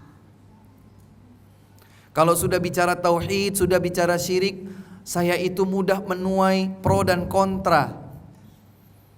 Kita bikin konsep yang lain yuk, yang lebih relevan, dimodifikasi sesuai dengan zaman. Ada konsep-konsep yang lain, tidak harus bicara tauhid, tidak harus menghindarkan orang dari syirik, tetap kok kita bisa menyatukan umat. Itu adalah konsep yang palsu. Oh enggak kok Ustaz, realita dan itu terbukti. Kalaupun iya, maka ia akan membangun bangunan yang rapuh, akan mudah untuk runtuh. Karena sejatinya yang menyatukan hati, yang menyatukan kalbu manusia siapa? Bukan manusia, tapi Allah. Jadi kalau yang menyatukan kalbu kita manusia adalah Allah, kita pakai konsepnya selain konsep Allah, bagaimana mungkin akan terbukti? Yang menyatukan kalbu manusia adalah Allah, bukan manusia. Kalau kita pakai konsep bukan konsepnya Allah, maka Allah tidak akan menyatukan kalbu itu. Kalaulah ternyata dari luar terbungkus, terlihat seakan memang bersatu, sebetulnya ada rapuh besar, ada keropos yang rentan, memudahkan musuh untuk mencabik-cabiknya kembali. Silahkan dilihat dalam Al-Quran pada surat Al-Anfal, surat yang ke-8, ayat 62 sampai 63. Pada kedua ayat tersebut ditegaskan bahwa yang menyatukan kalbu manusia, yang melunakkan, yang melembutkan kalbu manusia adalah Allah Subhanahu wa ta'ala, bukan yang lain. Maka gunakan konsep kesatuan kalbu yang ditetapkan oleh Allah. Allah berfirman dalam kedua ayat tersebut, huwallazi ayyadaka binasrihi wa bil mu'minin. Dialah Allah subhanahu wa ta'ala yang menolong engkau wahai Muhammad dengan kemenangan darinya dan juga memenangkanmu dengan kaum mukminin. Jadi kalau Nabi SAW itu menang, memimpin pasukan peperangan, kemenangan itu datang diantaranya dengan sebab kemenangan yang memang Allah berikan dan adanya kaum mukminin yang mendampingi beliau. Lihat yang disebutkan kaum mukminin, bukan junud, bukan sekedar tentara, tetapi tentara yang beriman. Maka kalau ada yang mengedepankan konsep, ayo kita dirikan, tegakkan daulah Islamiyah di Indonesia, gabungkan semua orang. Orang-orang ini belum semuanya beriman, gak apa-apa, yang penting nyatu dulu. Yang mukmin biarkan mukmin, yang musyrik jangan dijauhi dulu. Biarkan dia ikut membantu. Bagaimana mungkin seseorang yang musyrik ingin membantu agama Allah subhanahu wa ta'ala sementara Allah benci kepada syirik? Cara menyatukan, menggabungkan persatuan umat ini agar tegak, agar kokoh adalah dengan tauhid. Lihat Allah subhanahu wa ta'ala berfirman, dialah Allah yang menolong engkau wahai Muhammad dengan kemenangan darinya dan dengan keberadaan kaum mukminin. Bukan sekedar keberadaan tentara, bukan sekedar dengan keberadaan senjata, dengan sekedar kuantitas, tapi keadaan tentara yang beriman, yang bertauhid. Kemudian Allah melanjutkan, wa allafa baina qulubihim, dan dialah Allah subhanahu wa ta'ala yang menyatukan kalbu mereka. Dialah Allah yang menyatukan kalbu mereka. Allah subhanahu wa ta'ala yang menjadikan kalbu kaum mukminin bersatu. Kemudian Allah lanjutkan lagi, lau anfaqta ma fil ardi jami'an ma allafta baina qulubihim walakinallaha allafa bainahum innahu azizun hakim. Seandainya engkau infakkan semua harta yang ada di atas muka bumi ini untuk membuat hati manusia bersatu, engkau tidak akan mungkin menyatukan mereka. Karena Allah subhanahu wa ta'ala sajalah yang menyatukan hati kaum mukminin. Hati kaum mukminin Allah yang akan menyatukannya. Maka kalau Allah yang menyatukan hati, maka pakailah konsep Allah untuk menyatukan. Jangan pakai konsep yang lain. Jangan pakai formula yang lain. Meskipun ada seseorang berkata, sudah teruji kau Ustadz, sudah terbukti dan itu berhasil meskipun tanpa iman. Meskipun kita tidak menjauhkan mereka dari syirik, cepat atau lambat konsep itu akan runtuh dengan sendirinya karena kita lebih percaya firman Allah subhanahu wa ta'ala daripada bukti yang belum terbuktikan kokoh dan tahan lama. Satukan umat agar mereka bersatu. Untuk sesuatu, bayar saja 1 kepala 1 juta. Jangankan 1 juta, kalau seandainya seluruh harta yang ada di muka bumi ini engkau berikan dalam rangka menyatukan kalbu manusia, Allah menyatakan ma allafta baina qulubihim, engkau tidak akan bisa melakukan itu. Walakinallaha allafa bainahum, hanya Allah subhanahu wa ta'ala saja yang mampu menyatukan hati manusia. Bagaimana caranya? Dengan tauhid. Tinggalkan syirik, bertauhid kepada Allah, bersatu di atas formula dan konsep yang Allah tentukan, yaitu tauhid. Maka kembali kepada hadis utama kita. Kalau tauhid kita kokoh dan syaitan akan mencari ruang yang lain menggoda kita, menggempur persatuan kita dengan mengadu domba, maka waspada pula dengan keutuhan persaudaraan, hindari semua yang akan menimbulkan adu domba. Lebih khusus lagi kami sebutkan di zaman yang penuh dengan kecanggihan teknologi macam-macam sekarang ini. Sampai Syekh Abdul Razak Ibn Abdul Muhsin Al-Abbad hafizahumullah berkhutbah, dalam sebuah khutbah beliau memberikan judul Al-Isya'at. isu, hoax.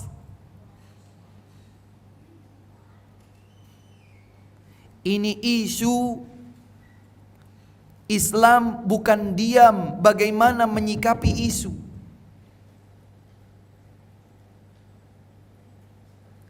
Kalau urusannya dengan keamanan, ancaman keamanan negara, Islam telah menjawab. Walau radduhu ila rasuli wa ila ulil amri minhum la'alimahu alladhina yastanbitunahu minhum. Urusannya dengan stabilitas keamanan negara serahkan kepada Rasul, kepada tuntunan Rasul, dan serahkan kepada para pemimpin mereka yang bertanggung jawab dunia dan akhirat.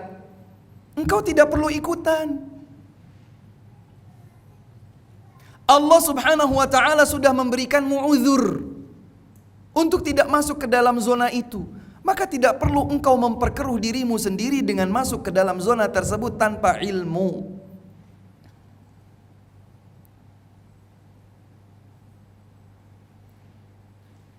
Butuh kajian khusus sebetulnya dalam masalah ini, tetapi secara cepat saja.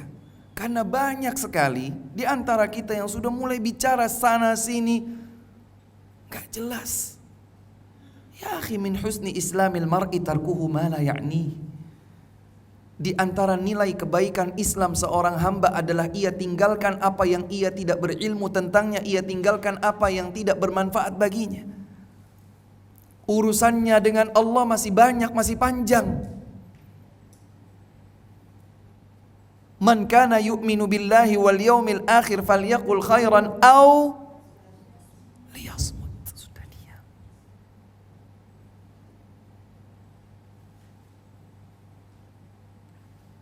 Kalau urusannya sebuah informasi mungkin tidak berhubungan dengan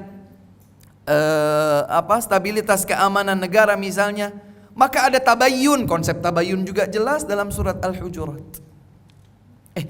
Tahu nggak? Ternyata begini begitu. Subhanallah.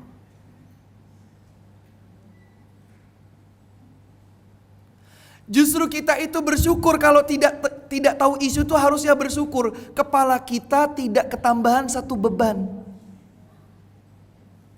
Lawang yang sekarang saja ada sudah begitu berat. Diri kita sendiri, keluarga kita, anak keturunan kita. Bagaimana anak keturunan kita kalau kita sudah meninggal dunia, mereka sudah bertauhid atau belum? Kita gabung lagi sama mereka bersama kembali dalam surga atau tidak? Itu saja pagi, siang, sore, malam belum tentu selesai kita urusi. Ngedengar ada selentingan set. Apa sih? Apa yang baru? Emang gimana ceritanya? Udahlah, ya Allah.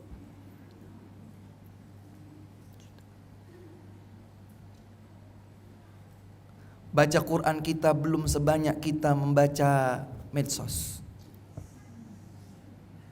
Istighfar kita belum sebanyak kita membaca kalimat-kalimat yang ada pada medsos. Berapa puluh grup kita ikuti, berapa akun di medsos kita miliki. Selain itu akan mempercepat rusaknya handphone. Ini juga di akhirat. Ya Allah, kalau kita tidak tahu, kita tidak akan ditanya. Gak mungkin kita ditanya, kenapa kamu tidak tahu isu terbaru bulan November? Gak ada pertanyaan itu. Pertanyaan kita di hadapan Allah subhanahu wa ta'ala adalah, apa yang engkau habiskan dalam waktumu? Untuk apa usiamu engkau habiskan? Di jalan apa engkau infakkan hartamu? Itu yang akan ditanyakan oleh Allah subhanahu wa ta'ala kepada kita. Isu-isu yang berkembang, alhamdulillah. Makanya kalau ada sebagian orang, Ustadz pindah aja ke Jakarta Ustadz. Aduh, makasih. Alhamdulillah, tinggal di daerah buat kami yang sudah merasakan nikmatnya, alhamdulillah. Hiruk pikuk informasi ini, informasi itu, pusing. Bukan sekedar macet yang bikin pusing. Alhamdulillah.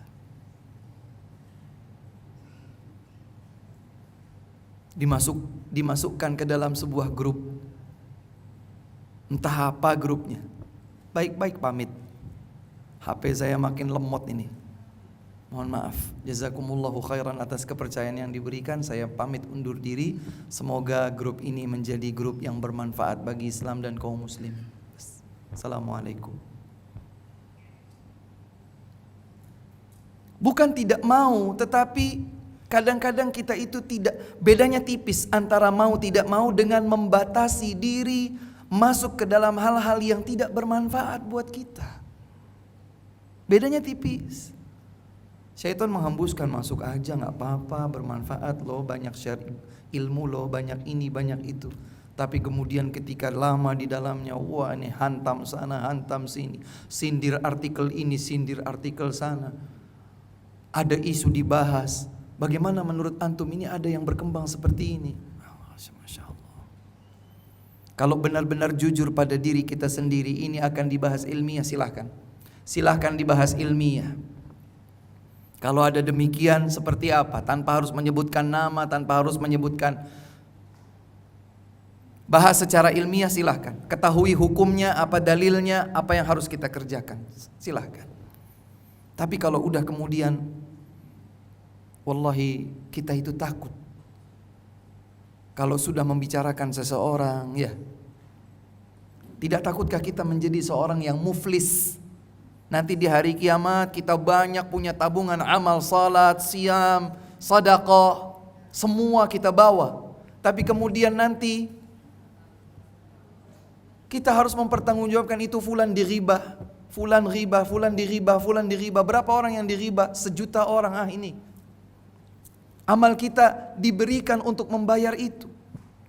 Habis. Itulah orang muflis, kata Nabi SAW. Maka min husni islamil mar'i tarkuhu ma la ya'ni. Di antara keindahan nilai Islam pada diri seseorang, ia tinggalkan yang tidak bermanfaat baginya. Fokus belajar, berilmu, duduk di majelis ilmu, belajar. Banyak ilmu yang belum kita pelajari, banyak ketertinggalan kita. Dan anak-anak kita menunggu untuk bisa belajar dari kita sebagai orang tuanya. Abi, ummi, mama, papa, apa ini hukumnya?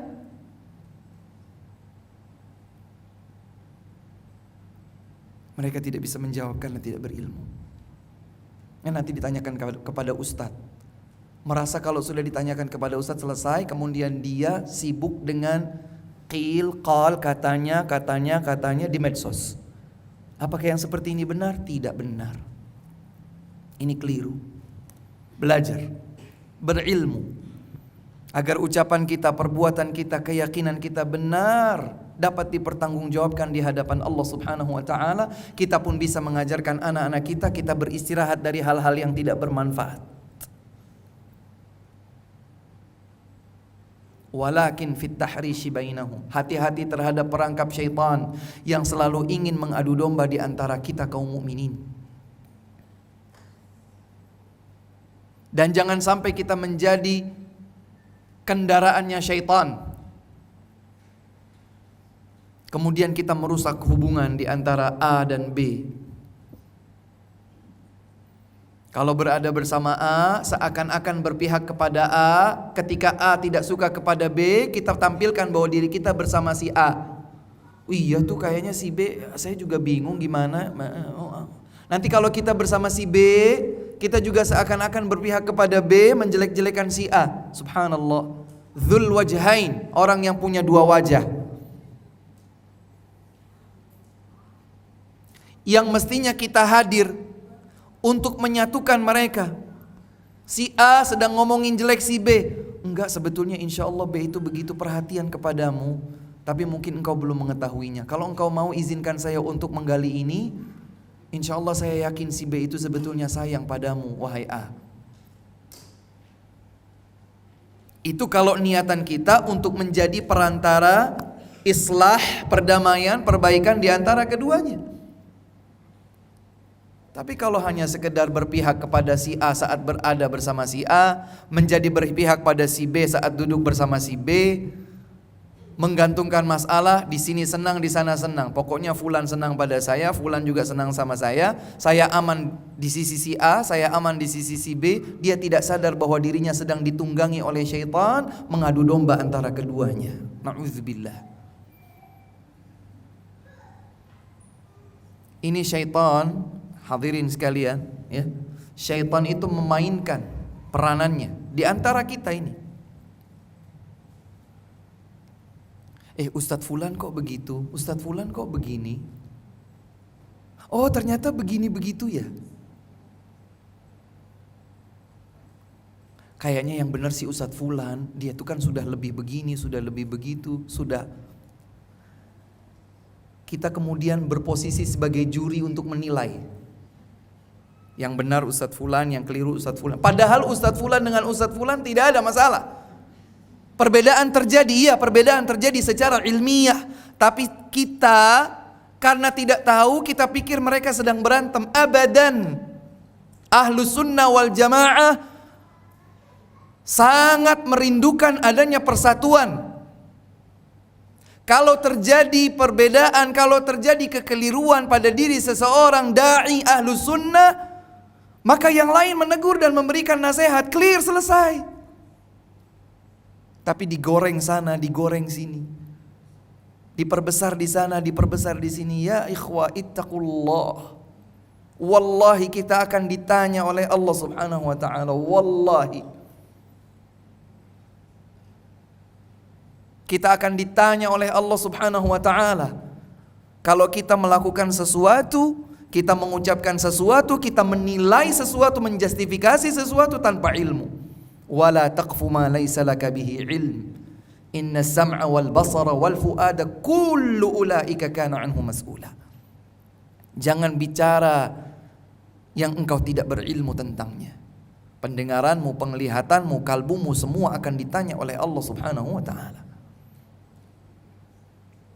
Dan ingatlah, bukan hanya anggota tubuh kita yang bersaksi. Nanti bumi yang kita pijak juga akan bersaksi. Allah Subhanahu wa taala berfirman tentang keadaan hari kiamat, "Yauma tubaddalul ardu ghairal ardi was samawat wa idzal ardu muddat," dalam ayat yang lain. Nanti pada hari kiamat memang ada silang pendapat di antara para ulama, namun yang wallahu a'lam lebih dekat dengan kebenaran adalah bahwa nanti di hari kiamat bumi ini setelah hancur, Allah Subhanahu wa taala akan buat lagi bumi, tetapi tidak seperti yang pertama, namun sudah dihamparkan, muddat.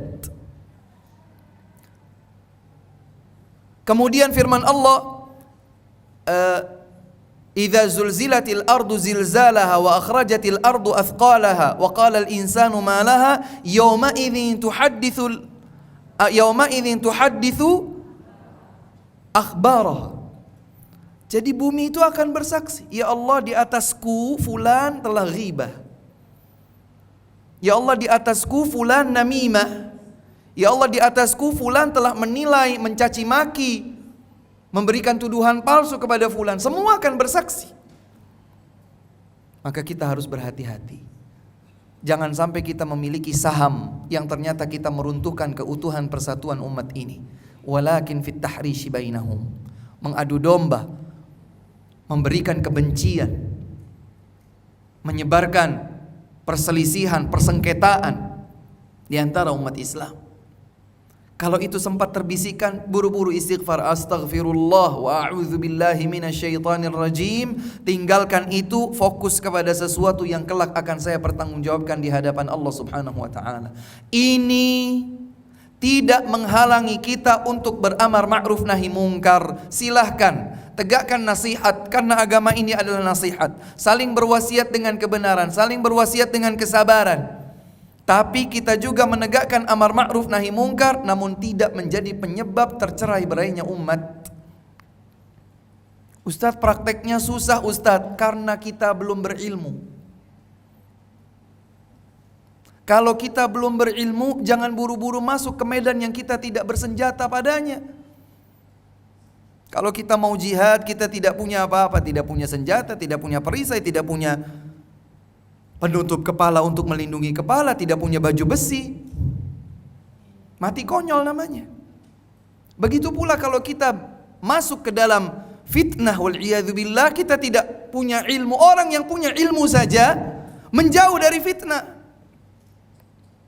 Makanya kata Nabi SAW dalam hadis yang diriwayatkan oleh Abu Dawud dari Al-Miqdad Ibnul Aswad radhiyallahu anhu, kata Nabi SAW, inna sa'id laman junnibal fitan.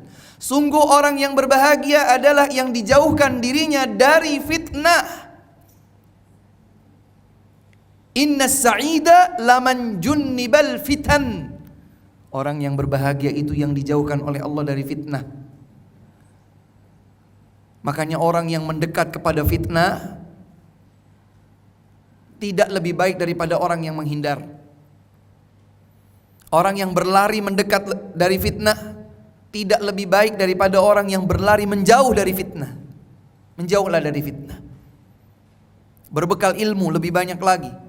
Beramal salih lebih banyak lagi. Beristighfar, memohon ampun kepada Allah Subhanahu wa taala. Dosa kita masih banyak yang belum kita sadari, kemudian kita tidak merasa perlu beristighfar.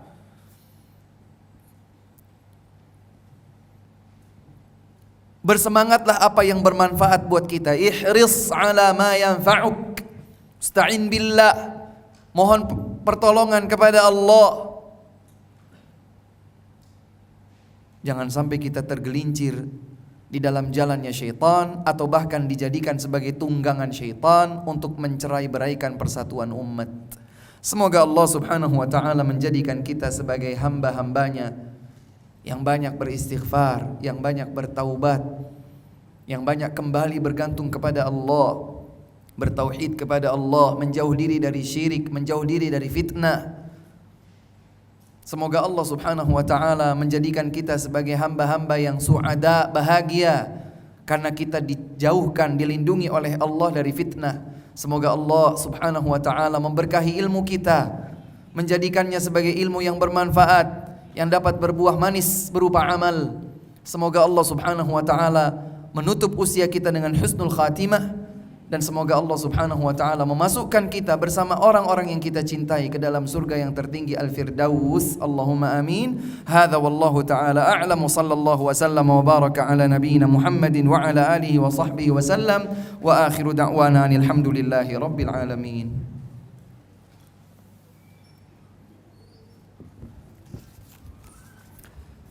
Kita coba menjawab beberapa pertanyaan yang diajukan.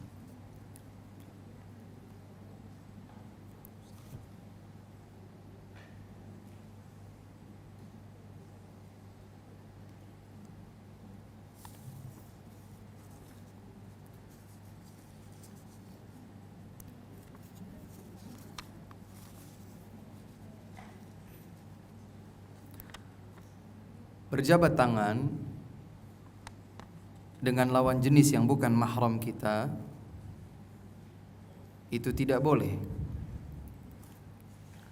Hal ini sebagaimana ditetapkan oleh Nabi Muhammad sallallahu alaihi wasallam, dan beliau tentu membawa syariat yang hukumnya ditetapkan oleh Allah Subhanahu wa taala. Dalam sebuah hadis yang sahih Nabi bersabda, seseorang ditusuk dengan jarum di salah satu bagian kepala sampai tembus kepada bagian kepala yang lain, ditusuk dengan besi, itu lebih ringan baginya daripada kalau dia berjabat tangan dengan lawan jenis yang bukan mahramnya, dengan wanita yang bukan mahramnya.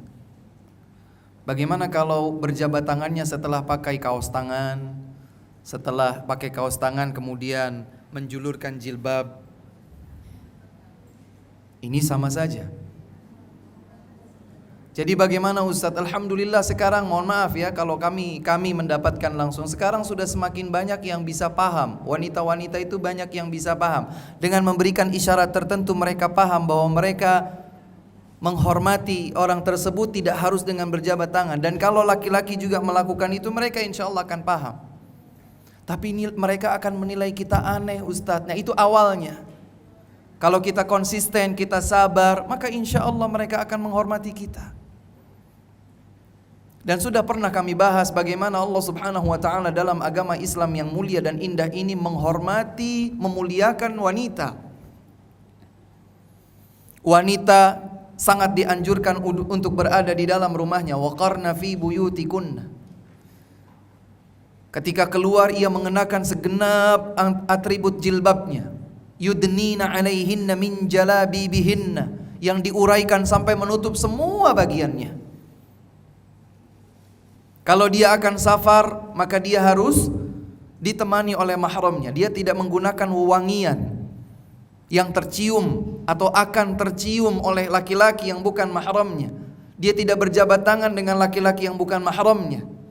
Dia tidak melemah gemulaikan suaranya, karena dikhawatirkan kalau didengar oleh laki-laki yang memiliki marad, penyakit di dalam hatinya, penyakit syahwat, maka akan terbangkit.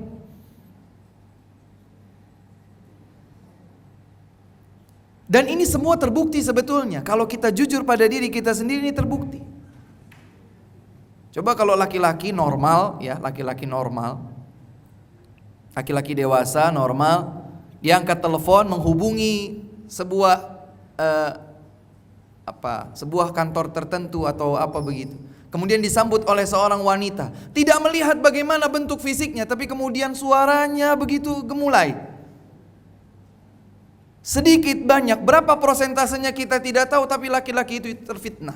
Maka Islam sudah sejak awal dulu, perempuan tidak melemah gemulaikan suaranya kepada laki-laki yang bukan mahramnya. Mau bermanja-manja silakan sama suaminya. Kenapa sudah sedemikian ketat Islam terhadap wanita? Karena Anda mulia, wahai wanita muslimah. Anda mulia, Anda terhormat di hadapan Allah Subhanahu wa taala, Anda dimuliakan.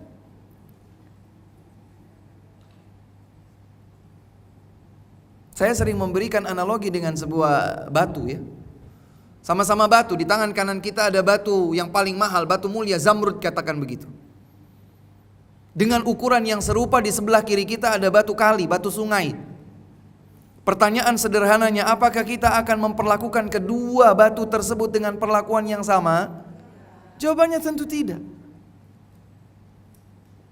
Anggaplah batunya segede ini, batu zamrud segede ini. Ini batu kali segede ini juga sama. Ini kalau batu zamrud sebesar ini mungkin bernilai 100 triliun misalnya. Maka akan dijaga, ditaruh, disembunyikan. Dan seterusnya. Kalau kemudian akan dipamerkan di sebuah pameran berkelas internasional, maka akan dijaga oleh sekian aparat berlapis. Akan ada etalase baja barangkali, akan ada laser sana sini, CCTV full semuanya. Kenapa harus dijaga sedemikian ketat? Karena dia berharga meski kecil. Dia mulia meskipun dia kecil. Maka demikianlah Allah Subhanahu wa taala memuliakan seorang wanita muslimah. Allah Subhanahu wa taala memuliakan Anda, maka jangan buang kemuliaan yang telah Allah pakaikan kepada Anda. Maka demikian pula berusahalah untuk bisa bertahan dengan kemuliaan yang telah Allah berikan sebagai wanita muslimah. Berjabat tangan dengan laki-laki yang bukan mahram, jaga. Itu bukan yang diperbolehkan. Dan kalau kita bersabar, kita konsisten di atas itu, semoga Allah Subhanahu wa taala memberikan pahala, ganjaran yang lebih baik di dunia dan di akhirat. Wallahu taala a'lam.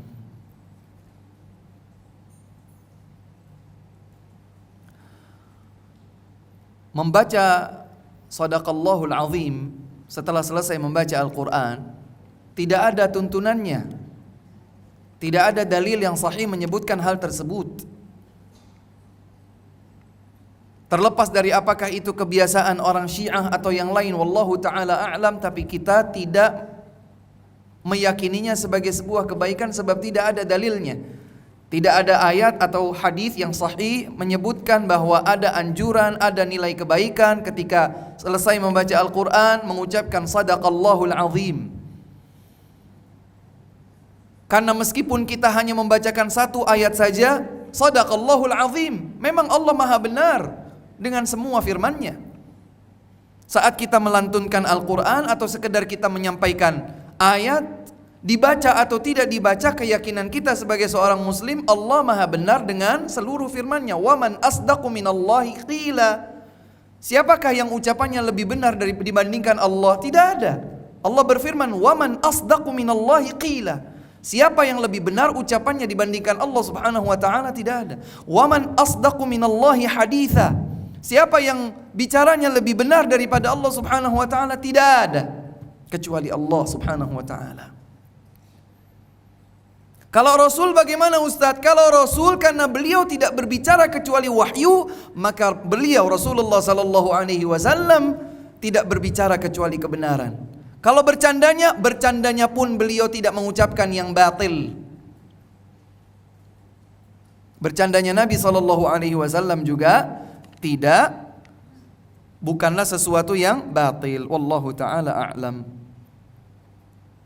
Apa hukumnya salat di raudhah? Baik.